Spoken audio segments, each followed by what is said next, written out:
പ്രജിൻസി Kannan, welcome welcome welcome to Bengaluru. എങ്ങനെയുണ്ട് ഇവിടെ വന്നപ്പോ? ഒരു രക്ഷയില്ല, വൻ വൈബാണ് ഇവിടെ. കഴിഞ്ഞ ദിവസം ഒരു ദിവസം നേരത്തെ വന്നല്ലോ. അതെ അതെ. ഒരു ദിവസം നേരത്തെ വന്നപ്പോ ഇന്നലത്തെ എയർ ഷോ അത് ഗംഭീരമായിരുന്നു. കാരണം എനിക്ക് തോന്നുന്നത് ഈ 5ാം തലമുറയിൽപ്പെട്ട യുദ്ധവിമാനങ്ങൾ അല്ലെങ്കിൽ ഫൈറ്റർ ജെറ്റുകൾ ഇതെല്ലാം തന്നെ ഒരൊറ്റ കുടക്കീഴിൽ കൊണ്ടുവരുന്നു ഇന്ത്യ എന്നുള്ളതാണ്. അത് മാത്രമല്ല ഏതാണ്ട് 90 രാജ്യങ്ങളിൽ നിന്നുള്ള പ്രതിരോധ മേഖലയിലെ ഏറ്റവും പുതിയ എയർക്രാഫ്റ്റ്സിലാണ് ഇവിടെ വന്നിരിക്കുന്നത്. അപ്പം അതെല്ലാം ഇവിടെ കാഴ്ചവെച്ചിരിക്കുന്ന അഭ്യാസ പ്രകടനങ്ങൾ അത് കണ്ട് ഇങ്ങനെ കോരിത്തെറിച്ച് നിൽക്കാനാണ് ഇന്നലെ നമ്മൾക്ക് കഴിഞ്ഞത്. അതിനുശേഷം ഇത് നമുക്ക് പിറകിൽ കാണാം. എന്താ ഈ കാണുന്നത് പോലെ ഇവിടെയാണ് എയർ ഷോ നടക്കുന്നത്. അതിനുശേഷം ഈ ഓരോ എയർക്രാഫ്റ്റുകളും വന്ന് പാർക്ക് ചെയ്തിരിക്കുന്ന ഒരു ഏരിയയാണിത്. ഏറ്റവും നൂതനമായ ഏറ്റവും പുതിയ സാങ്കേതിക വിദ്യയിലുള്ള എല്ലാ എയർക്രാഫ്റ്റുകളും ഈ എയറോ ഷോയിൽ പങ്കെടുക്കുന്നുണ്ടെന്നുള്ളതാണ് ഏറ്റവും പ്രധാനപ്പെട്ട കാര്യം. നമുക്ക് അങ്ങോട്ട് നീങ്ങിയാലോ? തീർച്ചയായിട്ടും. ഇതിൽ ഏറ്റവും പ്രധാനപ്പെട്ട ഈ അമേരിക്കയുടെയും റഷ്യയുടെയും 2 ഫൈറ്റർ ജെറ്റുകൾ, ഒന്ന് Su-57, അതാണ് ഒരുപക്ഷെ ഇത്തവണത്തെ ഈ എയ്റോ ഇന്ത്യയുടെ ഏറ്റവും പ്രധാന ആകർഷണം എന്ന് പറയുന്നത്. Su-57E Su-50, അതായത് സുഖോയ് 57E എന്ന് പറയുന്ന എയർക്രാഫ്റ്റ് ഉണ്ട്. മറ്റൊന്ന് അമേരിക്കയുടേതാണ്, അത് F-35 ആണ്. 2 എനിമി രാജ്യങ്ങളാണ്. പക്ഷേ ഈ രണ്ടുപേരുടെയും എയർക്രാഫ്റ്റുകൾ ഒരു വേദിയിൽ ആദ്യമായിട്ട്, ചരിത്രത്തിൽ ആദ്യമായിട്ട്. എനിക്കൊന്ന് എയ്റോ ഇന്ത്യയിൽ ആദ്യമായിട്ടാണോ ഇങ്ങനെ വരുന്നത്? അതെ, തീർച്ചയായിട്ടും ആദ്യമായിട്ടാണ്. ഒരു ഹിസ്റ്ററിയാണ്. അതുകൊണ്ട് തന്നെ ഇത്തവണത്തെ നമ്മളിത് കാണുമ്പോഴേ ഈ ഫ്ലൈറ്റുകൾക്കൊന്നും യാതൊരു പഞ്ഞമില്ല കിടക്കുന്നു അല്ലേ? വിമാനങ്ങൾ ഇങ്ങനെ നമ്മളെ ഈ പുരപ്പുറമിൽ ആനകളൊക്കെ അതാണ് നമ്മൾ കണ്ടുള്ളൂ. പക്ഷേ ഇങ്ങനെ ഈ ഒരു കാഴ്ച ആദ്യമായിട്ടാണ് നമ്മൾ കാണുന്നത്.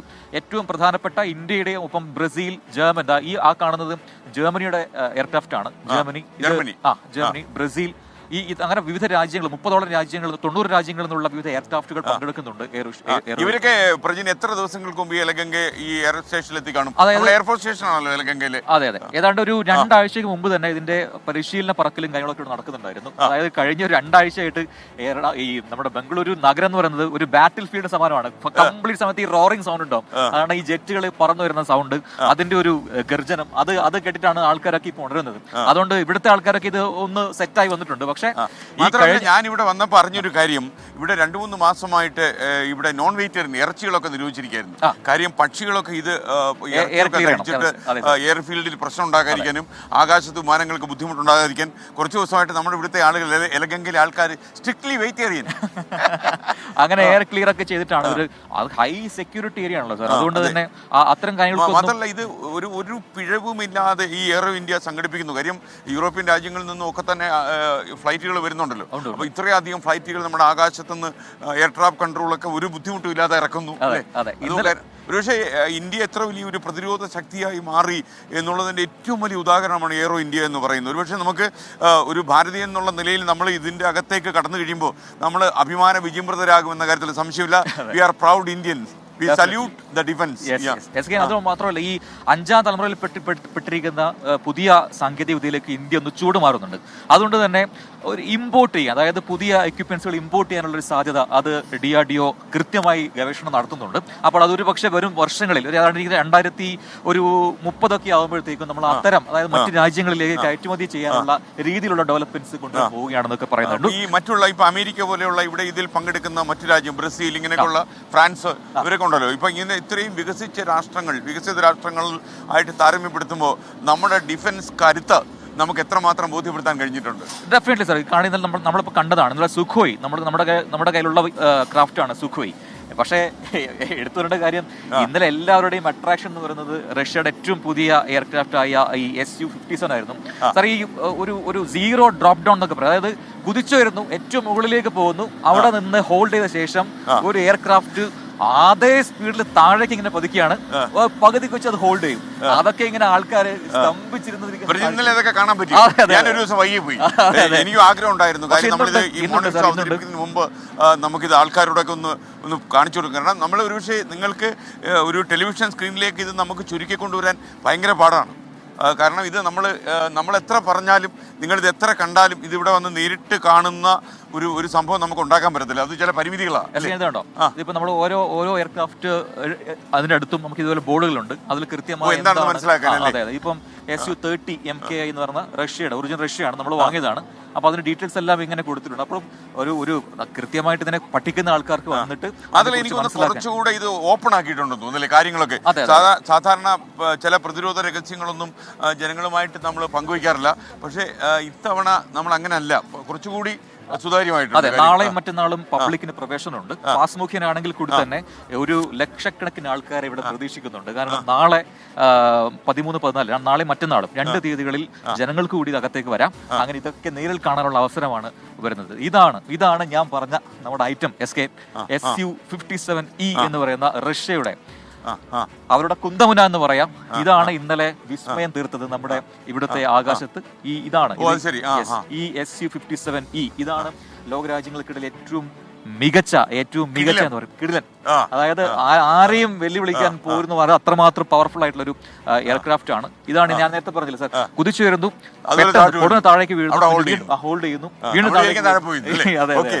അപ്പോ പ്രിയപ്പെട്ടവരെ, നിങ്ങൾക്ക് ഇന്നലെ ഇന്നലെ നിങ്ങൾ കണ്ട സംഭവങ്ങളാണ്. അതായത് ഇവിടെ കാണാൻ ആയിരക്കണക്കിന്, 10,000-കണക്കിന്, ലക്ഷക്കണക്കിന് ജനങ്ങൾ ഈ എലഗംഗയിൽ വരുന്നുണ്ട്. അപ്പോൾ ഈ എലഗംഗയിൽ വന്നിട്ടുള്ള ആളുകൾ ഇന്നലെ സാക്ഷ്യം വഹിച്ച ചില ആകാശ സൗകുമാര്യം എന്ന് വേണമെങ്കിൽ നമുക്ക് പറയാം. മാത്രമല്ല ആകാശ അത്ഭുതം. ഇതൊരു വിസ്മയമാണ്. നമുക്കൊരു പക്ഷേ നമ്മുടെ മിലിറ്ററിയോടും നമ്മുടെ ഡിഫൻസിനോടും നമ്മുടെ എയർഫോഴ്സിനോടും എന്തെന്നില്ലാത്ത ഒരു ആദരവ് തോന്നുന്ന രീതിയിലുള്ള പ്രകടനങ്ങളായിരുന്നു നമ്മുടെ എലഗംഗയുടെ ആകാശത്ത് ഇന്നലെ നമ്മൾ കണ്ടത്. അതെ, തീർച്ചയായിട്ടും. നമുക്കതുപോലെ അമേരിക്ക, റഷ്യ പറയുന്നു സാർ, അമേരിക്ക പറഞ്ഞാൽ പ്രശ്നമാണ് സാർ, ട്രംപ് പ്രശ്നം ഉണ്ടാക്കും. ഇപ്പോഴത്തെ സാഹചര്യത്തിൽ പ്രത്യേകിച്ച് നമ്മൾ അത് പറയേണ്ടിയിരിക്കുന്നു. അതെ. ലൈറ്റ്നിങ് 2 എന്ന് പറയുന്ന ഒരു എയർക്രാഫ്റ്റ് ഉണ്ട് അവരുടെ ഫൈറ്റർ ജെറ്റിൽ ഒന്നാണ്. അതായത് F-35 ലൈറ്റ്നിങ് 2 എന്നാണ് അതിന്റെ ഫുൾ നെയിം. അതായത് F-35 ലൈറ്റ്നിങ് 2 വെച്ചാൽ നമ്മളെ മിന്നൽ പിടർ പോലെ പാഞ്ഞു പോകും. ആ രീതിയിൽ ആകാശത്ത് വിസ്മയം തീർക്കാൻ സാധിക്കുന്ന എയർക്രാഫ്റ്റ് ആണ്. നമ്മൾ അതിനെ പ്രതീക്ഷിക്കുന്നത്. നമ്മൾ ചിലപ്പോൾ ലേറ്റായി വന്ന പ്രേക്ഷകരോട് പറയാണ്, നിങ്ങൾ കണ്ടുകൊണ്ടിരിക്കുന്നത് എലഗംഗ ബംഗളൂരു എയർ സ്റ്റേഷനിൽ നിന്നുള്ള എയ്റോ ഇന്ത്യ 2025 സംഭവം അരങ്ങേറുന്ന ആ ഷോ അരങ്ങേറുന്ന സ്ഥലത്തു നിന്നുള്ള ദൃശ്യങ്ങളാണ്. ഇന്നത്തെ മോർണിംഗ് ഷോ എക്സ്ക്ലൂസീവായിട്ട് ഇവിടെ നിന്ന് ചെയ്യാൻ നമുക്ക് മലയാളം ടെലിവിഷൻ ചാനലിൽ നമുക്ക് മാത്രമേ ഇത്ര വിശദമായി ഇത് കവർ ചെയ്യാൻ അനുവദിച്ചു. ഇതൊരു എക്സ്ക്ലൂസീവായിട്ടുള്ള നമ്മുടെ പ്രേക്ഷകർക്കുള്ളൊരു ട്രീറ്റാണ്. ഒരുപക്ഷെ ഇത്രയും ഏഷ്യയിലെ തന്നെ ഏറ്റവും വലിയ എയർ ഷോ ആയിട്ടുള്ള ഈ എയ്റോ ഇന്ത്യ 2025 നേരിട്ട് കാണാൻ കഴിയാതെ പോകുന്ന പ്രേക്ഷകർക്ക് അതിൻ്റെ ചില മാസ്മരികമായ ദൃശ്യങ്ങൾ നിങ്ങളിലേക്ക് എത്തിക്കാനുള്ള ഒരു എക്സ്ക്ലൂസീവ് മോർണിംഗ് ഷോ ആണ് ഇന്ന് നടക്കുന്നത്. എനിക്കൊപ്പം പ്രജിൻസി കണ്ണനുണ്ട്, അതുപോലെ ഞങ്ങളുടെ ബംഗളൂരു റിപ്പോർട്ടർ അരുൺ പൂപ്പറമ്പ കൂടി നമുക്കൊപ്പം ചേരും. അപ്പോൾ ഈ ആകാശ വിസ്മയം ഒരുപക്ഷെ ലോകരാഷ്ട്രങ്ങൾക്ക് മുമ്പിൽ ഏറ്റവും വലിയ സൈനിക ശക്തിയായി വളർന്നുകൊണ്ടിരിക്കുന്ന ഇന്ത്യയുടെ പ്രതിരോധ കരുത്ത് ആളുകളെ കാണിക്കുവാനും കൂടി നമുക്ക് ഈ അവസരം ഉപയോഗിക്കാം. മാത്രമല്ല വിദേശ നാടുകളിൽ നിന്നുള്ള അമേരിക്ക പോലെ റഷ്യ പോലെയുള്ള വികസിത രാഷ്ട്രങ്ങളിൽ നിന്നുള്ള പ്രതിരോധത്തിൻ്റെ കരുത്തിനൊപ്പം നമ്മളും വളർന്നു കഴിഞ്ഞു എന്ന് നമുക്ക് ആളുകളെ ബോധ്യപ്പെടുത്താനും ഇതൊരു അവസരമാകുന്നു എന്നുള്ളതാണ് ഏറ്റവും പ്രധാനപ്പെട്ട കാര്യം. പ്രജിൻ, തീർച്ചയായിട്ടും. അത് മാത്രമല്ല, ഇപ്പം എയർ ഷോ നടക്കുന്നത് നമുക്ക് ഈ ഒരു ഏരിയയിലാണ് എയർ ഷോ നടക്കുന്നത്. അത് മാത്രമല്ല, കാരണം ഒരു 10-20 സ്റ്റാളുകളുണ്ട് സ്കെയിൻ. അതായത് നൂതനമായ ടെക്നോളജികൾ, അത് ഓരോ രാജ്യങ്ങളുടെയും അത് കൃത്യമായിട്ട് ഡിസ്പ്ലേ ചെയ്യാനുള്ള സ്റ്റാളുകളുണ്ട്. അവിടെ പോയി കഴിഞ്ഞാൽ ഓരോ രാജ്യത്തിന്റെ ഏറ്റവും പുതിയ 5ാം തലമുറയിൽപ്പെട്ട ടെക്നോളജി എന്താണ് അത് മനസ്സിലാക്കാനുള്ള ഡിസ്പ്ലേകളുണ്ട്, അവർ ഡെമോൺസ്ട്രേഷൻ ഉണ്ട്. ഇതെല്ലാം കണ്ട് ആസ്വദിക്കാൻ പറ്റുന്ന ഒരു എയർ ഷോ ആണ്. ഇവിടെ വന്നപ്പോഴേ പ്രജിൻ, അത്യാവശ്യം കൂടുതൽ നല്ല തണുപ്പുണ്ട്. ഞാൻ നമ്മുടെ ഡിഫൻസ് PR ആയ മധുവിനോടൊക്കെ പറയായിരുന്നു, അത്യാവശ്യം കൂടുതൽ തണുപ്പ്. മധു, ഇതാണ് മധു. അരുൺ ഇതാണ് മധു. ഓക്കെ മധു, ഓക്കെ അല്ലേ? ഓക്കെ മധു, എങ്ങനെ പോകുന്നു കാര്യങ്ങളൊക്കെ? ഞാനിവിടെ നമ്മുടെ 96 എയറോ ഇന്ത്യ തുടങ്ങിയത് മുതൽ ഇത് കാണുന്നതാണ്. ഈ 15 എയറോ ഇന്ത്യ സംഭവം എങ്ങനെയാ താങ്കൾക്ക് ഒരു സാധാരണ മലയാളി എന്നുള്ളതിൽ താങ്കൾ ഇത് ആസ്വദിക്കുന്നത്? നമ്മൾ ശരിക്കും എൻജോയ് ചെയ്യുന്നുണ്ട്. ഇപ്രാവശ്യം കാണാൻ വെച്ചാൽ ഒരുപാട് മലയാളി ജേർണലിസ്റ്റ് കേരളത്തിൽ നിന്ന് രജിസ്റ്റർ ചെയ്തിട്ടുണ്ട്. 5 ദിവസം എത്ര ആൾക്കാരൊക്കെ ഇതിൽ പങ്കെടുക്കും? ലക്ഷക്കണക്കിന് കണക്കില്ല. 96-നെക്കാട്ടിലൊക്കെ ഒരുപാട് മാറ്റങ്ങൾ വന്നു. ഇപ്പോൾ 2025 സാധാരണഗതിയിൽ നമ്മുടെ ഈ പ്രതിരോധ സീക്രട്ടുകളൊന്നും അങ്ങനെ സാധാരണ ജനങ്ങളുമായിട്ട് പങ്കുവയ്ക്കാൻ പറ്റില്ലല്ലോ. പക്ഷെ ഇപ്പോൾ യഥാർത്ഥ ഈ പ്രകടനത്തിലൂടെ എയറോ ഇന്ത്യയിൽ കുറച്ചുകൂടെ നമ്മുടെ യുദ്ധവിമാനങ്ങളെ കുറിച്ചൊക്കെ കുറച്ചുകൂടെ രഹസ്യങ്ങൾ പുറത്ത് പറയുന്നുണ്ട്. അത് പബ്ലിക് അറിയേണ്ടത് മാത്രമേ പറയുന്നുള്ളൂ, ബാക്കിയുള്ളതൊന്നും പറയുന്നില്ല. അതിനപ്പുറം പറയില്ല. Okay Madhu, thank you. Defence PR ആണ് മധു. മധുവിന്റെ നാട് എവിടെ? നാട്ടില് പട്ടാമ്പി. ഒരു പട്ടാമ്പിക്കാരനാണ്. ഓക്കെ, പട്ടാമ്പിക്കാരനായി അതിൽ അഭിമാനം കൊള്ളു. പ്രജിൻ, നമ്മൾ തുടരുന്നു. അപ്പോൾ നമുക്ക് ഒരുപക്ഷെ നമ്മൾ ഇന്നത്തെ മോർണിംഗ് ഷോ വരുന്നത് ഈ വലിയ ഒരു എയ്റോ ഇന്ത്യ എന്ന് പറയുന്ന വലിയൊരു ഷോ നടക്കുന്ന എലഗംഗയിൽ നിന്നാണ്, ബാംഗ്ലൂരിലെ എലഗംഗയിൽ നിന്നാണ്. നമുക്ക് യഥാർത്ഥത്തിൽ നമ്മൾ ശരിക്കും സ്വസ്ഥമായിട്ട് ഉറങ്ങുന്നവരാണ്. നമുക്ക് രാത്രി 11 മണിക്ക് ഉറങ്ങും, ചില ആൾക്കാർ 10 മണിക്ക് ഉറങ്ങും, ചില നേരത്തെ ഉറങ്ങും. നമുക്ക് സുഖമായിട്ട് ഉറങ്ങാൻ കാരണക്കാരാരാണെന്ന് പറയുന്ന ജനവിഭാഗത്തിന്റെ നടുവിലാണ് നമ്മൾ നിൽക്കുന്നത്. അക്ഷരാർത്ഥത്തിൽ പട്ടാളം. അപ്പൊ അവര് ഉറങ്ങുന്നതേ ഇല്ല. അവര് ഉണർന്നിരിക്കുന്നത് കൊണ്ട് നമ്മൾ സുഭിക്ഷമായിട്ട് സമയം നോക്കി ഉറങ്ങുന്നു അല്ലേ? ഒരു വാർ ഫ്രണ്ടിൽ എങ്ങനെയാണ് ഇത് നീങ്ങുന്നത്, മാത്രമല്ല ഈ വിമാനങ്ങൾ എങ്ങനെയാണ് ഉപയോഗിക്കുന്നത്, അതെങ്ങനെയാണ് പറന്നു വരുന്നത്, അതിനിടയിൽ എങ്ങനെയാണ് നമ്മുടെ സുരക്ഷ ഇവർ നോക്കുന്നത്, ഇതെല്ലാം നമുക്ക് കണ്ട് അത് ഇപ്പോഴാണ് മനസ്സിലാവുന്നത്. കാരണം പ്രജിൻ യഥാർത്ഥത്തിൽ രാവിലെ എനിക്ക് എഴുന്നേൽപ്പ് നല്ല തണുപ്പ്, എനിക്കൊന്ന് ഇവിടെ ഒരു 18 ഡിഗ്രി സെൽഷ്യസ് ഒക്കെ ആയിരിക്കും എനിക്ക് തോന്നുന്നത്. അപ്പൊ നമ്മുടെ സൂര്യനെ ഇങ്ങനെ പ്രഭ ചൊരിഞ്ഞ് ഉദിച്ചു വരുന്നുണ്ടെങ്കിൽ സൂര്യ വരൂ, എന്നെ ഒന്നുകൂടെ ചൂടാക്കൂ സൂര്യൻ. പ്രജിൻ എങ്ങനെ? ഞാൻ ഒരു ചൂടനാ, തണുപ്പനല്ല, അതുകൊണ്ട് എനിക്ക് തണുപ്പ് വരുന്നില്ല.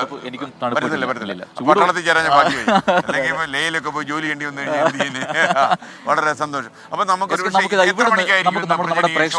നമുക്ക് പ്രേക്ഷകർക്ക് ഈ ഒരു സീൻ ഒന്ന് കാണിച്ചു കൊടുക്കാം. നമ്മുടെ അരുൺ എഴുമുന്ന, നമ്മുടെ ഗ്രേറ്റ് അരുൺ എഴുമുന്ന ക്യാമറമാൻ നമുക്കുണ്ട്. അരുൺ എഴുമുന്നെ ഒന്ന് കാണിച്ചു കൊടുത്തേക്ക്. നമ്മളെ ഈ എയ്റോ ഇന്ത്യയിൽ പങ്കെടുക്കുന്ന ഓരോ അരുൺ എഴുമുന്ന.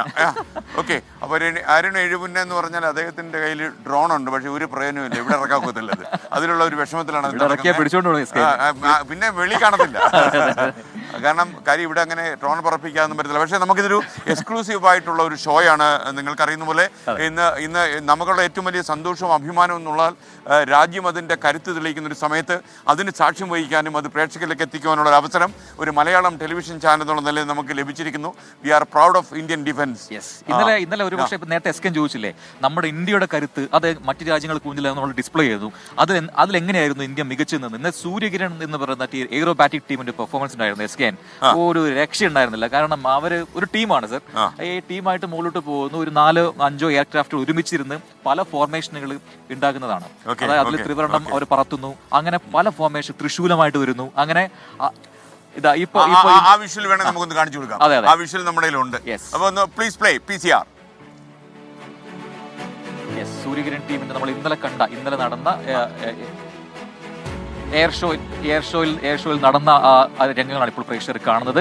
അതിൽ ഈ പറയുന്നത് പോലെ അവർ പോകുന്നു, മുകളിലേക്ക് പറന്നു വരുന്നു, അതിൽ ത്രിവർണ്ണം അവരുണ്ടാക്കുന്നു, അങ്ങനെ പല ഫോർമേഷൻ ഉണ്ടാക്കുന്നു, തൃശൂലമായി വരുന്നു. അങ്ങനെ വളരെ ഫാസ്റ്റായിട്ട് ഒരു അക്രോബാറ്റിക് ടീം എന്ന് തന്നെ പറയാം, അതാണ് സൂര്യകിരൺ ടീം.